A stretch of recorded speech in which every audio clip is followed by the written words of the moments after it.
ever since this first episode aired, I have not been able to get Zom 100 out of my head and just how spectacular of a first episode it was. And as I said within my video title and in that video itself I made the other day, I would probably say that Zom 100's first episode was probably the best pilot episode of the anime season thus far, at least from what I have watched. Now, this is me obviously comparing it to Mushoku Tensei and Bleach, and I think everybody is very aware of how much of a fanboy I am of those two anime, and I don't say my words very lightly with just how great this first episode was. It really did come in like a storm, and I think everybody was truly blown away by just the visual department and also the storyboarding of this episode, and how it was able to get you so connected with a character in the span of 20 minutes or less, which is honestly rare for an anime to be able to do, or any type of series to be able to do, because usually it takes multiple episodes for really you to start feeling for a character. And so despite all of these things that, really has gotten the community really talking about the series, and a lot of things that are just almost to the realm of perfect, at the end of the day, not everything is perfect. And nothing can be perfect. And this can be said for any product, anything whatsoever that is out there. If I was to go frame by frame and really just pause on everything, analyze every little background sequence, line work, etc., I probably eventually would find a flaw. I eventually would find something that looks very off, looks weird, looks bad, etc. Eventually, if you're trying hard enough, you will find something that is necessarily a problem. But despite all of this, there's barely any problems at all with this episode of Zom 100. In fact, I barely have seen anyone actually complain about this episode, which is honestly incredible, because even those that were kind of doubters, or people that don't like zombie shows, or people that legitimately normally just avoid shows like this, decided to tune in and were legitimately stunned by just how good this was. Even those that were, let's say, huge Jujutsu Kaisen fans that absolutely love Jujutsu Kaisen even came out and said, holy crap, this actually was, in its own way, a better first episode than that. And regardless of how you feel about that opinion, it does say a lot about how it is moving a lot of people. That, Zom 100 is definitely not a show that is just, making small ripples within the anime community. It definitely is having a lot of, discussion around it. And I feel like a big point of this is because, just the first half of the episode conveys a message about a man that is broken down by society and just hates his current life and just wants to be free.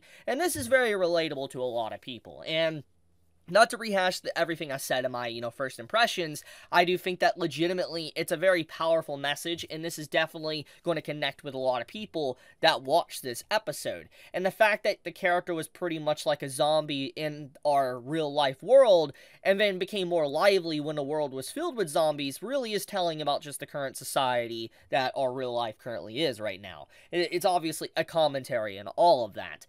But, that's not the point of why I'm making this video. The point of making this video is because obviously with all these discussions about how great it is, I have seen a few people, not a lot, but there has been a few that pointed out some inherent flaws with the episode.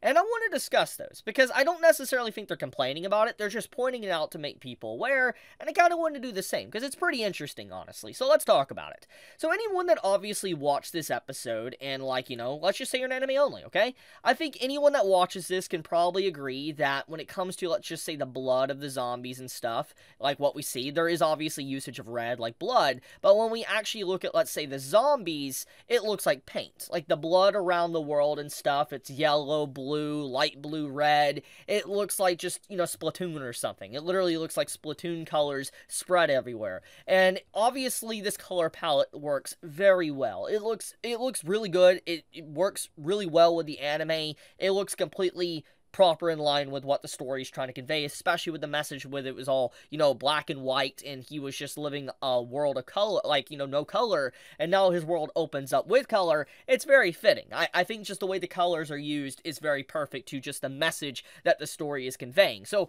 I think in terms of that, people can probably agree that when it comes to the different colors, it probably is its own way censorship. It's censorship to kind of hide that it's actually blood and make it look like paint. But in reality, it is a smart usage of censorship to be able to still convey blood, but in a way that follows well with the message of the story and the themes of the character. So I think that this is a very good example of maybe potential censorship. But there is something that was censored within this episode, and I saw pointed out, and people started discussing it. And that was this scene right quick, when the MC goes into the room, and, you know, he deals with his boss that is the zombie, and he says he quits, etc. We get to see the character that he came in to try to save was actually already a zombie. And despite obviously the shock factor of all of this, the fact that, you know, this girl that we assume could potentially be the main female character actually already being a zombie, which is a huge just twist that I think a lot of people got caught by surprise about. The fact of the matter is that she obviously is a zombie, and there's no saving her whatsoever. And you can clearly kind of understand by just the way the scenery of this is, the way everything looks here with the bed, the open door, the boss there, etc., that what was being implied here was obviously there was a very intimate moment between the boss and this female character, and one thing led to another, to either one or the other was infected, they bit each other, and then, you know, they turned into a zombie. It's very obvious what happened. So when you think about this situation, the message is conveying that they were having a passionate moment, and then zombie happened. And in this scene within the manga, the main female character is actually completely nude. Like, literally full on. And I was honestly shocked when I saw the panel. I was like, oh, wow, that's interesting. And, you know, people are talking about, wow, so the series actually censored something like that. And I want to play devil's advocate here and just talk about a few things.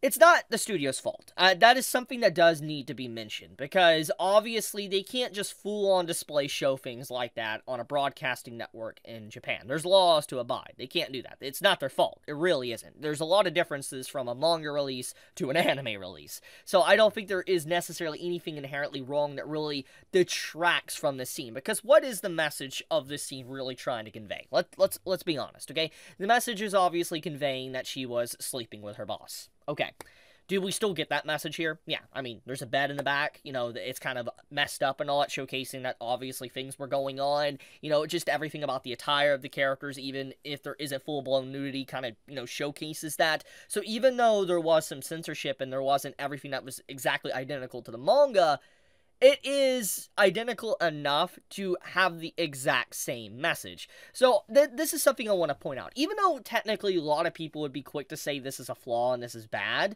I think that what this studio is currently doing is they're doing the best they can, even with their censorship, in a very smart way. And I think it's very impressive. And like I said, I haven't seen a lot of people complain about it. I'm not saying that there's a huge overwhelming amount. I've just seen people talk about it. And it is something that's pretty interesting, honestly, because I do think that sometimes, depending on how it is done, censorship could be, you know, done in very creative ways to get around certain issues or limitations, and it allows animators to really, like I said, just be creative. And I feel like that's exactly what happened with this show, which really just shows the love, care, and attention to detail and passion that has been poured into this project. So yeah, I wanted to talk about that. I thought it was very fascinating, honestly, when I saw it, and I was just like, this is such a good show. And even despite, obviously, some problems that people can make like that, I don't think that it's anything that really just destroys the series and makes people absolutely hate it, which I think says a lot about its first episode premiere. Its pilot obviously was very successful to even not garner any issues when censorship is obviously on display. So yeah, that is something to talk about. Wanted to bring that up. But thank you so much, everyone, that, you know, watched this video. I greatly appreciate it. Thank you so much. May all of you have a fantastic day. Tell me your thoughts in the comments below. And if you've watched Zom 100, you know, are you excited to watch episode 2 next week? But be safe, stay healthy, Chibi out.